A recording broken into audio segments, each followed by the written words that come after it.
let's get rolling with the NFL because there have been some key releases over just the last few days.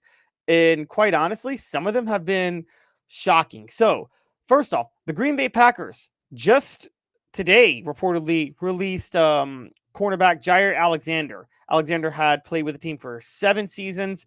Both sides have been exploring trade options throughout the offseason. Nothing could come to fruition. The Packers decided to move on. Alexander was a first-round pick in 2018. He's a 2-time Pro Bowler and was a 2-time second-team All-Pro defensive back. Had 12 tackles for a loss, 12 picks, 3 forced fumbles, and 4 fumble recoveries during his 7 years in Green Bay. He's been one of the best quarterbacks in health in the pros when he's been healthy. However, over the past 4 years, he's only played half of his possible games, and his lack of availability, despite his All-Pro 2022 season, is probably the biggest reason the Packers released him. You kind of fear that there's a Bob Sanders situation going with Jair Alexander. We're going to have to see how that plays out. He was going to make over $16 million in 2025.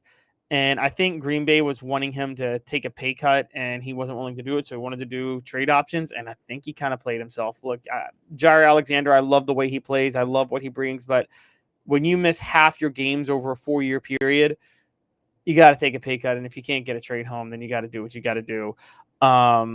So there is a lot of places for him to land. Miami may be interested. Baltimore. I'm not going to speculate on a lot of places that he could land, but there's a lot of NFL teams that might want him, but he's going to have to probably play for a little bit less. I just don't think that look, the Packers, he's 28. He's commanding a lot of money. He's never been healthy. The Packers are trying to build around Jordan Love again. They've got that big contract for Jordan Love. So they have to be smart with how they do things. I mean, Jordan Love, I do believe his contract is $55 million a year now. At quarterback, Packers have to be smart with what they do with their defense. And I think that Jair Alexander, while a very, very talented player, is just I don't think he's exactly what they're going to be able to have going forward. I think there's just too many issues given his injuries and given how that played. I mean, the defense was very good last year. They gave up only 5. They were 5th in points allowed per game, which is very impressive. They were not particularly good with their pass defense. That was a bit of a problem, but it doesn't matter as much with Jair Alexander not being able to be as healthy, so they had to let him go. But beyond Jair Alexander, the Bengals released Jermaine Pratt, who led their team in tackles last year. Cincinnati Bengals released Jermaine Pratt. This one is not as hard for me. I think Jermaine Pratt is massively overrated. He is on a $6.5 to $7 million deal. Linebacker Jermaine Pratt was the leading tackler for Cincinnati last year. Tackles is an overrated stat.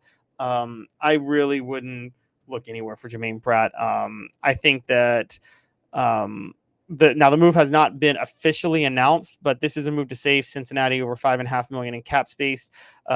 Pratt wanted a trade earlier in the offseason. The Bengals couldn't find one, so they let him go again.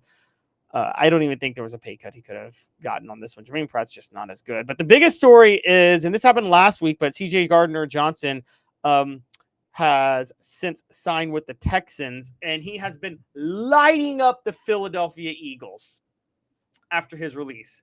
He said a quote recently, "I feel highly disrespected." CJ Gardner-Johnson has now signed with the Texans, by the way, the Houston Texans. And Gardner-Johnson said, "Never was an All-Pro or Pro Bowl, never led the league in interceptions.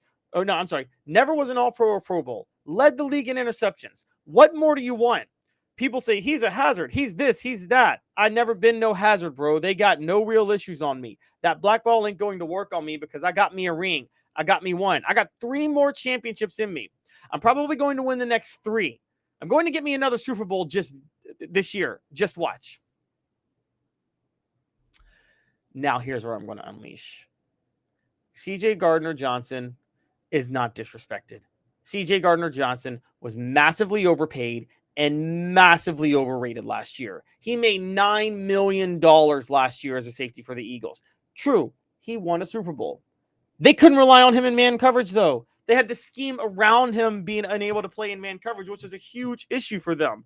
So for CJ Gardner-Johnson to feel this way is totally ignoring so many things. So, he led the league in interceptions. Oh, wow. He did it back in 2022 with 6 interceptions, and he tied the league lead for that.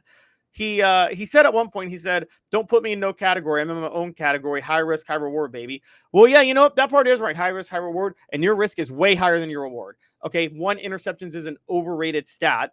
And you led the league in interceptions back in 2022. You left Philly and came back going to Detroit in the time since you last led the league in interceptions. So that's kind of a ridiculous statement to make. I know you got your Super Bowl ring. One, you're not a good judge of talent if you think you got 3 more in you, because CJ Stroud is only going to regress from here on out in Houston. I've been big on that. I've stuck with that. He is your typical rookie flash in the pan quarterback because defenses hadn't adjusted to him, who is not going to take any steps forward after defenses do adjust to him. The Texans aren't going anywhere in terms of the Super Bowl. So that's silly to think. And for him to say he's going to win the next 3 or say he's going to get another one this year, not going to happen. And he wasn't really a part of the Eagles getting one last year. He was a situational player at best that could be effective.